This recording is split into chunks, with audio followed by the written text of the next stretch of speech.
श्री सूर्य हृदय स्तोत्र अथोपतिष्ठेदादित्य मुदयन्तं समाहितः मंत्रैस्तु विविधैः सौरैः ऋग्यजुहुसाम संभवैः उपस्थाय महायोगं देवदेवं दिवाकरं कुरवीत प्रणतिं भूमौ मूर्ध्ना तेनैव मन्त्रतः ओम खद्योताय च शान्ताय कारणत्रयहेतवे निवेदयामि चात्मानं नमस्ते ज्ञानरूपिणे नमस्ते घृणिने तुभ्यं सूर्याय ब्रह्मरूपिणे त्वमेव ब्रह्म परमा मापो ज्योतिरसोऽमृतं भूर्भुवः स्वस्त्वमोङ्कारः सर्वरुद्रः सनातनः पुरुषः सन्महोऽन्तस्थं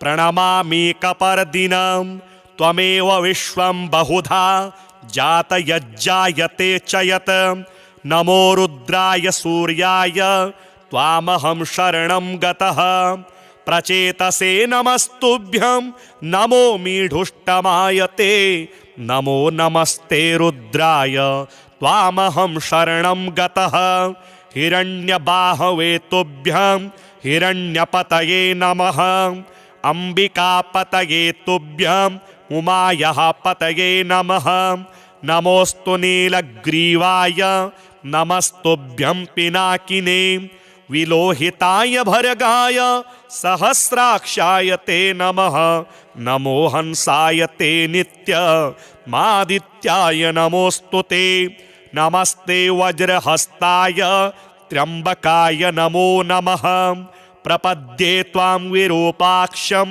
महान्तं परमेश्वरं हिरण्मये गृहे गुप्तमात्मानं सर्वदेहिनां नमस्यामि परं ज्योतिर्ब्रह्माणं त्वां परां गतिं विश्वं पशुपतिं भीमं नरनारीशरीरिणं नमः सूर्याय रुद्राय भास्वते परमेष्ठिने उग्राय सर्वभक्ष्याय त्वां प्रपद्ये सदैव हि एतद्वै सूर्यहृदयं जप्त्वा स्तौमनुत्तमं प्रातः कालेऽथ मध्याह्ने नमस्कुर्याद्दिवाकरम् इदं पुत्राय शिष्याय धार्मिकाय द्विजायते प्रदेयं सूर्यहृदयं ब्रह्मणा तु प्रदर्शितं सर्वपापप्रशमनं वेदसारसमुद्भवं ब्राह्मणानां हितं पुण्य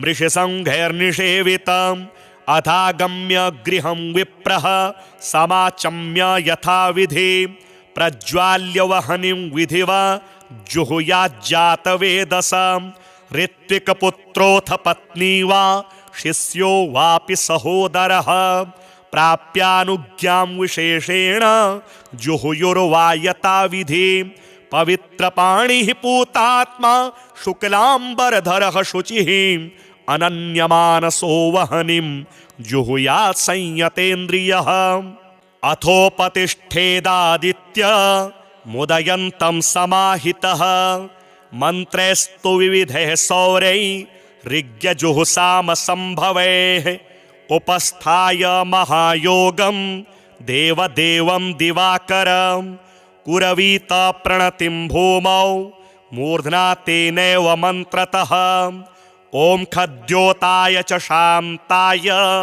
कारणत्रयहेतवे निवेदयामि चात्मानं नमस्ते ज्ञानरूपिणे नमस्ते घृणिने तुभ्यं सूर्याय ब्रह्मरूपिणे त्वमेव ब्रह्म परमा मापो ज्योतिरसोऽमृतं भूर्भुवः स्वस्त्वमोङ्कारः सर्वरुद्रः सनातनः पुरुषः सन्महोऽन्तस्थं प्रणमामीकपर्दिनं त्वमेव विश्वं बहुधा जातयज्जायते च यत् नमो रुद्राय सूर्याय त्वामहं शरणं गतः प्रचेतसे नमस्तुभ्यं नमो मीढुष्टमायते नमो नमस्ते रुद्राय त्वामहं शरणं गतः हिरण्यबाहवे तुभ्यं हिरण्यपतये नमः।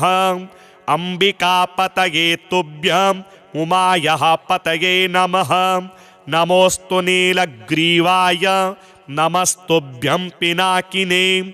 विलोहिताय भर्गाय सहस्राक्षाय ते नमः। नमो हंसाय ते नित्यमादित्याय नमोऽस्तु ते। नमस्ते वज्रहस्ताय त्र्यंबकाय नमो नमः। प्रपद्ये त्वां विरूपाक्षं महान्तं परमेश्वरं।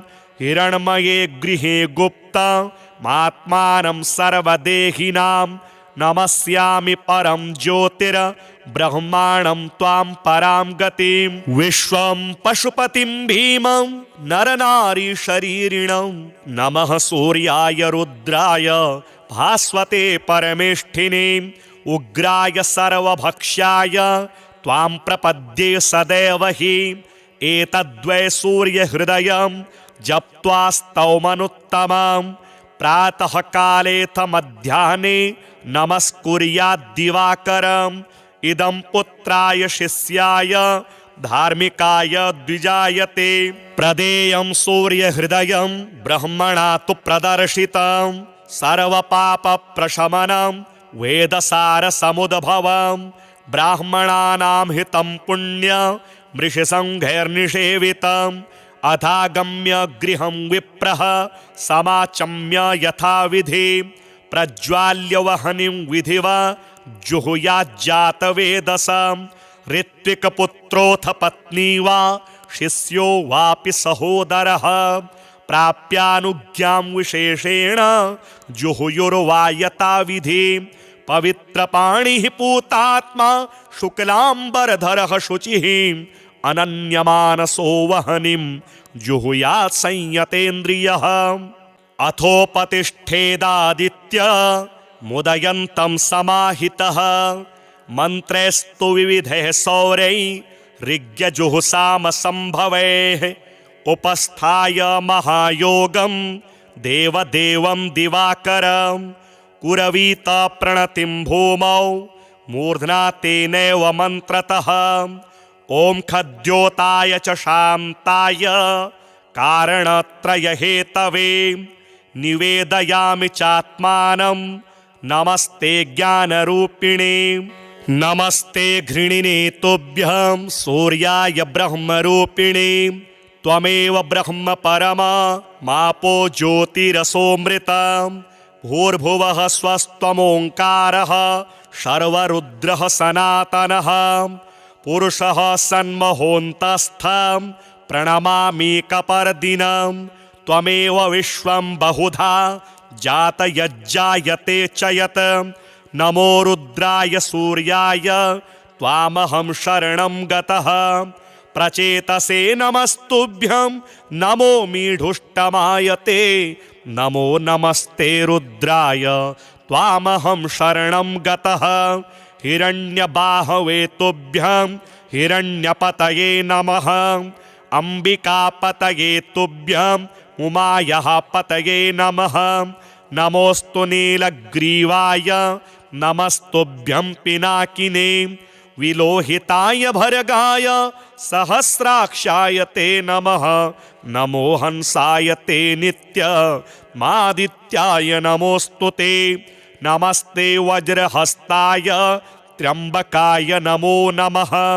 प्रपद्ये त्वां विरूपाक्षं महान्तं परमेश्वरं। हिरण्मये गृहे गुप्तमात्मानं सर्वदेहिनां। नमस्यामि परं ज्योतिर्ब्रह्माणं त्वां परां गतिं। विश्वं पशुपतिं भीमं नरनारीशरीरिणं। नमः सूर्याय रुद्राय भास्वते परमेष्ठिने। उग्राय सर्वभक्ष्याय त्वां प्रपद्ये सदैव हि। एतद्वै सूर्यहृदयं जप्त्वा स्तौमनुत्तमम्। प्रातः कालेऽथ मध्याह्ने नमस्कुर्याद्दिवाकरम्। इदं पुत्राय शिष्याय धार्मिकाय द्विजायते। प्रदेयं सूर्यहृदयं ब्रह्मणा तु प्रदर्शितं। सर्वपापप्रशमनं वेदसारसमुद्भवम्। ब्राह्मणानां हितं पुण्य मृषसङ्घैर्निषेवितम् अथागम्य गृहं विप्रः समाचम्य यथाविधि प्रज्वाल्य वह्निं विधिवा जुहुयाज्जातवेदसां ऋत्विकपुत्रोऽथ पत्नी वा शिष्यो वापि सहोदरः प्राप्यानुज्ञां विशेषेण जुहुयुर्वा यथाविधि पवित्रपाणिः पूतात्मा शुक्लाम्बरधरः शुचिः अनन्यमानसो वह्निं जुहुयात् संयतेन्द्रियः अथोपतिष्ठेदादित्य मुदयन्तं समाहितः मन्त्रैस्तु विविधैः सौरैः ऋग्यजुहुसामसम्भवैः उपस्थाय महायोगं देवदेवं दिवाकरं कुरवीत प्रणतिं भूमौ मूर्ध्ना तेनैव मन्त्रतः ॐ खद्योताय च शान्ताय कारणत्रयहेतवे निवेदयामि चात्मानं नमस्ते ज्ञानरूपिणे नमस्ते घृणिने तुभ्यं सूर्याय ब्रह्मरूपिणे त्वमेव ब्रह्म परमा मापो ज्योतिरसोऽमृतम् भूर्भुवः स्वस्त्वमोङ्कारः सर्वरुद्रः सनातनः पुरुषः सन्महोऽन्तस्थं प्रणमामीकपर्दिनं त्वमेव विश्वं बहुधा जातयज्जायते च यत् नमो रुद्राय सूर्याय त्वामहं शरणं गतः प्रचेतसे नमस्तुभ्यं नमो मीढुष्टमायते नमो नमस्ते रुद्राय त्वामहं शरणं गतः हिरण्यबाहवे तुभ्यं हिरण्यपतये नमः अम्बिकापतये तुभ्यं उमायाः पतये नमः नमोऽस्तु नीलग्रीवाय नमस्तुभ्यं पिनाकिने विलोहिताय भर्गाय सहस्राक्षाय ते नमः नमो हंसाय ते नित्यमादित्याय नमोऽस्तु ते नमस्ते वज्रहस्ताय त्र्यम्बकाय नमो नमः प्रपद्ये त्वां विरूपाक्षं महान्तं परमेश्वरं हिरण्मये गृहे गुप्तमात्मानं सर्वदेहिनां नमस्यामि परं ज्योतिर्ब्रह्माणं त्वां परां गतिं विश्वं पशुपतिं भीमं नरनारीशरीरिणं नमः सूर्याय रुद्राय भास्वते परमेष्ठिने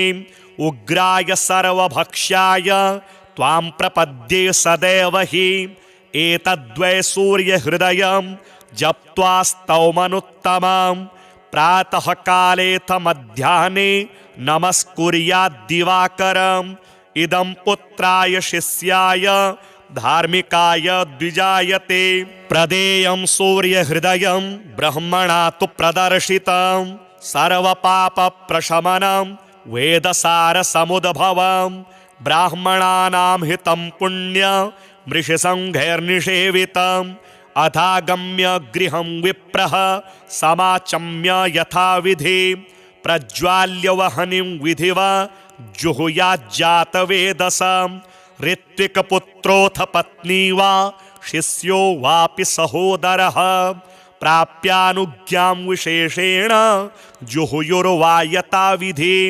पवित्रपाणिः पूतात्मा शुक्लाम्बरधरः शुचिः अनन्यमानसो वह्निं जुहुयात् संयतेन्द्रियः अथोपतिष्ठेदादित्य मुदयन्तं समाहितः मन्त्रैस्तु विविधैः सौरैः ऋग्यजुहुसामसम्भवैः उपस्थाय महायोगं देवदेवं दिवाकरं कुरवीत प्रणतिं भूमौ मूर्ध्ना तेनैव मन्त्रतः ॐ खद्योताय च शान्ताय कारणत्रयहेतवे निवेदयामि चात्मानं नमस्ते ज्ञानरूपिणे नमस्ते घृणिने तुभ्यं सूर्याय ब्रह्मरूपिणे त्वमेव ब्रह्म परमा मापो ज्योतिरसोऽमृतम् भूर्भुवः स्वस्त्वमोङ्कारः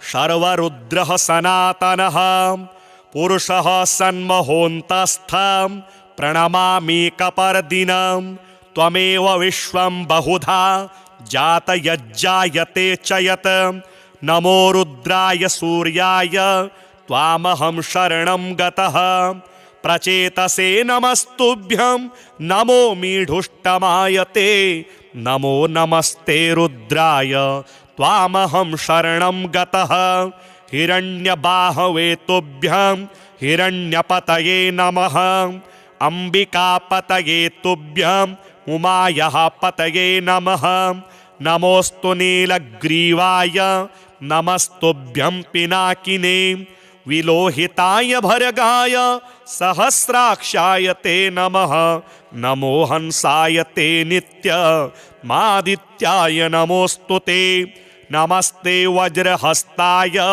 त्र्यम्बकाय नमो नमः प्रपद्ये त्वां विरूपाक्षं महान्तं परमेश्वरं हिरण्मये गृहे गुप्तमात्मानं सर्वदेहिनां नमस्यामि परं ज्योतिर्ब्रह्माणं त्वां परां गतिं विश्वं पशुपतिं भीमं नरनारीशरीरिणं नमः सूर्याय रुद्राय भास्वते परमेष्ठिने उग्राय सर्वभक्ष्याय त्वां प्रपद्ये सदैव हि एतद्वै सूर्यहृदयं जप्त्वा स्तौमनुत्तमं प्रातः कालेऽथ मध्याह्ने नमस्कुर्याद्दिवाकरम् इदं पुत्राय शिष्याय धार्मिकाय द्विजायते प्रदेयं सूर्यहृदयं ब्रह्मणा तु प्रदर्शितं सर्वपापप्रशमनं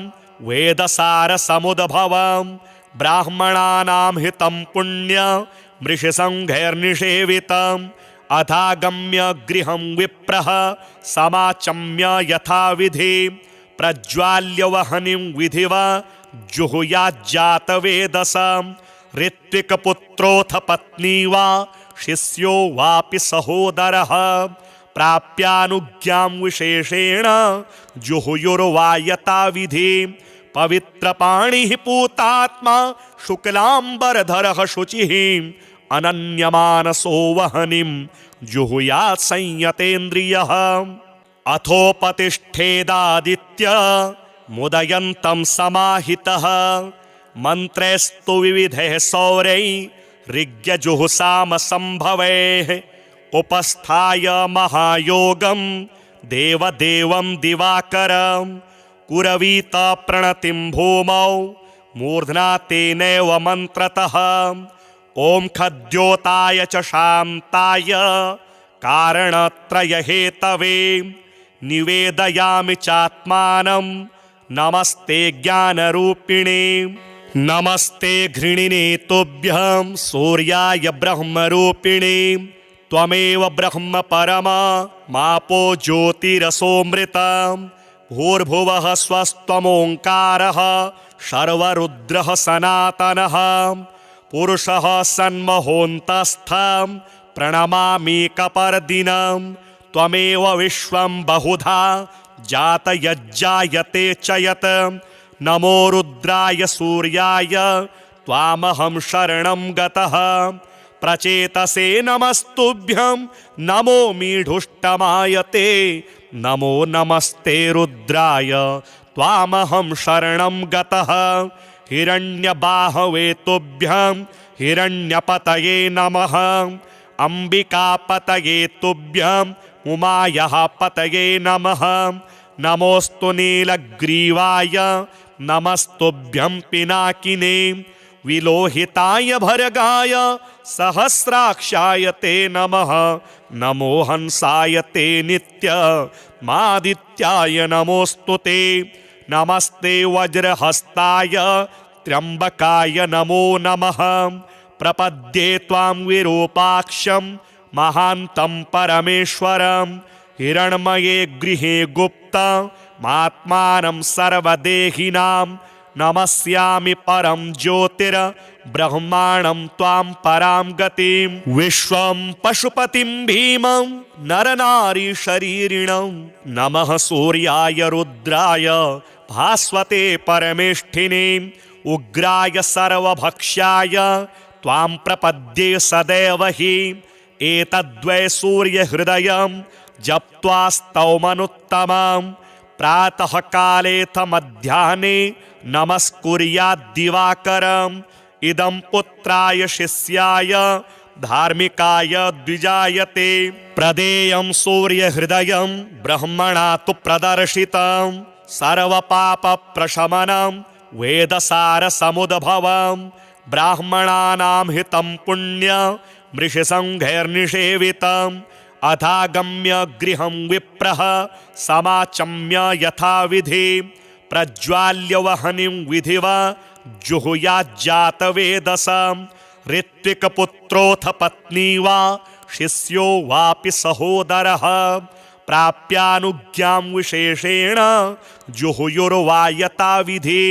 पवित्रपाणिः पूतात्मा शुक्लाम्बरधरः शुचिः अनन्यमानसो वह्निं जुहुयात् संयतेन्द्रियः अथोपतिष्ठेदादित्य मुदयन्तं समाहितः मन्त्रैस्तु विविधैः सौरैः ऋग्यजुहुसामसम्भवैः उपस्थाय महायोगं देवदेवं दिवाकरं कुरवीत प्रणतिं भूमौ मूर्ध्ना तेनैव मन्त्रतः ॐ खद्योताय च शान्ताय कारणत्रयहेतवे निवेदयामि चात्मानं नमस्ते ज्ञानरूपिणे नमस्ते घृणिने तुभ्यं सूर्याय ब्रह्मरूपिणे त्वमेव ब्रह्म परमापो ज्योतिरसोऽमृतं भूर्भुवः स्वस्त्वमोङ्कारः सर्वरुद्रः सनातनः पुरुषः सन्महोऽन्तस्थं प्रणमामीकपर्दिनं त्वमेव विश्वं बहुधा जातयज्जायते च यत् नमो रुद्राय सूर्याय त्वामहं शरणं गतः प्रचेतसे नमस्तुभ्यं नमो मीढुष्टमायते नमो नमस्ते रुद्राय त्वामहं शरणं गतः हिरण्यबाहवे तुभ्यं हिरण्यपतये नमः अम्बिकापतये तुभ्यं उमायाः पतये नमः नमोऽस्तु नीलग्रीवाय नमस्तुभ्यं पिनाकिने विलोहिताय भर्गाय सहस्राक्षाय ते नमः नमो हंसाय ते नित्यमादित्याय नमोऽस्तु ते नमस्ते वज्रहस्ताय त्र्यम्बकाय नमो नमः प्रपद्ये त्वां विरूपाक्षं महान्तं परमेश्वरं हिरण्मये गृहे गुप्तमात्मानं सर्वदेहिनां नमस्यामि परं ज्योतिर्ब्रह्माणं त्वां परां गतिं विश्वं पशुपतिं भीमं नरनारीशरीरिणं नमः सूर्याय रुद्राय भास्वते परमेष्ठिने उग्राय सर्वभक्ष्याय त्वां प्रपद्ये सदैव हि एतद्वै सूर्यहृदयं जप्त्वा स्तौमनुत्तमं प्रातः कालेऽथ मध्याह्ने नमस्कुर्याद्दिवाकरम् इदं पुत्राय शिष्याय धार्मिकाय द्विजायते प्रदेयं सूर्यहृदयं ब्रह्मणा तु प्रदर्शितं सर्वपापप्रशमनं वेदसारसमुद्भवं ब्राह्मणानां हितं पुण्य मृषसङ्घैर्निषेवितम् अथागम्य गृहं विप्रः समाचम्य यथाविधि प्रज्वाल्य वह्निं विधिवा जुहुयाज्जातवेदसं ऋत्विकपुत्रोऽथ पत्नी वा शिष्यो वापि सहोदरः प्राप्यानुज्ञां विशेषेण जुहुयुर्वा यथाविधि पवित्रपाणिः पूतात्मा शुक्लाम्बरधरः शुचिः अनन्यमानसो वह्निं जुहुयात् संयतेन्द्रियः अथोपतिष्ठेदादित्य मुदयन्तं समाहितः मन्त्रैस्तु विविधैः सौरैः ऋग्यजुहुसामसम्भवैः उपस्थाय महायोगं देवदेवं दिवाकरं कुरवीत प्रणतिं भूमौ मूर्ध्ना तेनैव मन्त्रतः ॐ खद्योताय च शान्ताय कारणत्रयहेतवे निवेदयामि चात्मानं नमस्ते ज्ञानरूपिणे नमस्ते घृणिने तुभ्यं सूर्याय ब्रह्मरूपिणे त्वमेव ब्रह्म परमापो ज्योतिरसोऽमृतं भूर्भुवः स्वस्त्वमोङ्कारः सर्वरुद्रः सनातनः पुरुषः सन्महोऽन्तस्थं प्रणमामीकपर्दिनं त्वमेव विश्वं बहुधा जातयज्जायते च यत् नमो रुद्राय सूर्याय त्वामहं शरणं गतः प्रचेतसे नमस्तुभ्यं नमो मीढुष्टमायते नमो नमस्ते रुद्राय त्वामहं शरणं गतः हिरण्यबाहवे तुभ्यं हिरण्यपतये नमः अम्बिकापतये तुभ्यं उमायाः पतये नमः नमोऽस्तु नीलग्रीवाय नमस्तुभ्यं पिनाकिने विलोहिताय भर्गाय सहस्राक्षाय ते नमः नमो हंसाय ते नित्यमादित्याय नमोऽस्तु ते नमस्ते वज्रहस्ताय त्र्यम्बकाय नमो नमः प्रपद्ये त्वां विरूपाक्षं महान्तं परमेश्वरं हिरण्मये गृहे गुप्तमात्मानं सर्वदेहिनां नमस्यामि परं ज्योतिर्ब्रह्माणं त्वां परां गतिं विश्वं पशुपतिं भीमं नरनारीशरीरिणं नमः सूर्याय रुद्राय भास्वते परमेष्ठिने उग्राय सर्वभक्ष्याय त्वां प्रपद्ये सदैव हि एतद्वै सूर्यहृदयं जप्त्वा स्तौमनुत्तमं प्रातः कालेऽथ मध्याह्ने नमस्कुर्याद्दिवाकरम् इदं पुत्राय शिष्याय धार्मिकाय द्विजायते प्रदेयं सूर्यहृदयं ब्रह्मणा तु प्रदर्शितं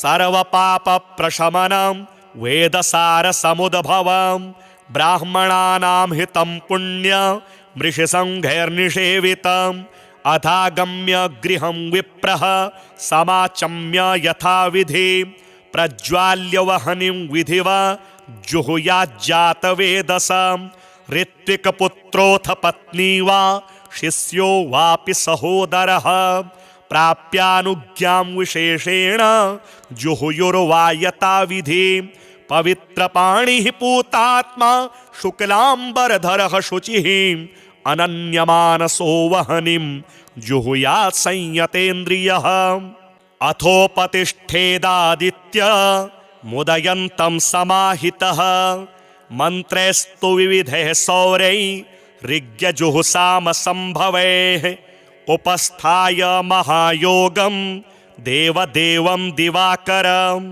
कुरवीत प्रणतिं भूमौ मूर्ध्ना तेनैव मन्त्रतः ॐ खद्योताय च शान्ताय कारणत्रयहेतवे निवेदयामि चात्मानं नमस्ते ज्ञानरूपिणे नमस्ते घृणिने तुभ्यं सूर्याय ब्रह्मरूपिणे त्वमेव ब्रह्म परमापो ज्योतिरसोऽमृतं भूर्भुवः स्वस्त्वमोङ्कारः सर्वरुद्रः सनातनः पुरुषः सन्महोऽन्तस्थं प्रणमामीकपर्दिनं त्वमेव विश्वं बहुधा जातयज्जायते च यत् नमो रुद्राय सूर्याय त्वामहं शरणं गतः प्रचेतसे नमस्तुभ्यं नमो मीढुष्टमायते नमो नमस्ते रुद्राय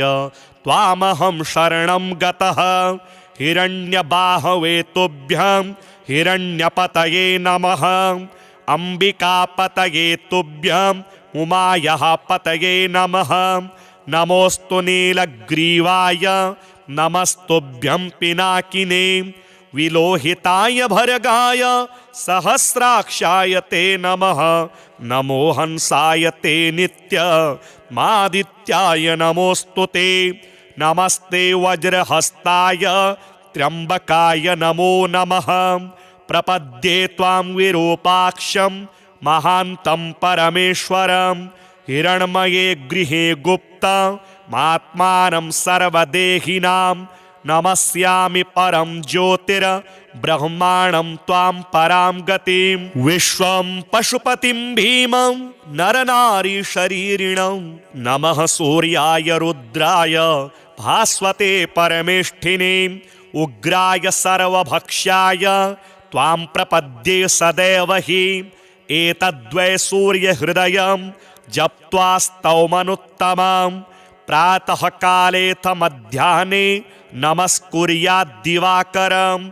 इदं पुत्राय शिष्याय धार्मिकाय द्विजायते। प्रदेयं सूर्यहृदयं ब्रह्मणा तु प्रदर्शितं। सर्वपापप्रशमनं वेदसारसमुद्भवं। ब्राह्मणानां हितं पुण्यमृषिसङ्घैर्निषेवितम्। अथागम्य गृहं विप्रः समाचम्य यथाविधि। प्रज्वाल्य वह्निं विधिवा जुहुयाज्जातवेदसं। ऋत्विकपुत्रोऽथ पत्नी वा शिष्यो वापि सहोदरः। प्राप्यानुज्ञां विशेषेण जुहुयुर्वा यथाविधि। पवित्रपाणिः पूतात्मा शुक्लाम्बरधरः शुचिः। अनन्यमानसो वह्निं जुहुयात् संयतेन्द्रियः। अथोपतिष्ठेदादित्य मुदयन्तं समाहितः। मन्त्रैस्तु विविधैः सौरैः ऋग्यजुहुसामसम्भवैः। उपस्थाय महायोगं देवदेवं दिवाकरं। कुरवीत प्रणतिं भूमौ मूर्ध्ना तेनैव मन्त्रतः। ॐ खद्योताय च शान्ताय कारणत्रयहेतवे।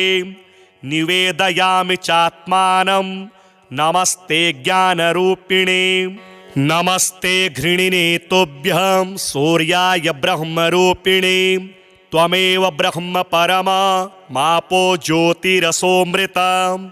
भूर्भुवः स्वस्त्वमोङ्कारः सर्वरुद्रः सनातनः। पुरुषः सन्महोऽन्तस्थं प्रणमामीकपर्दिनं।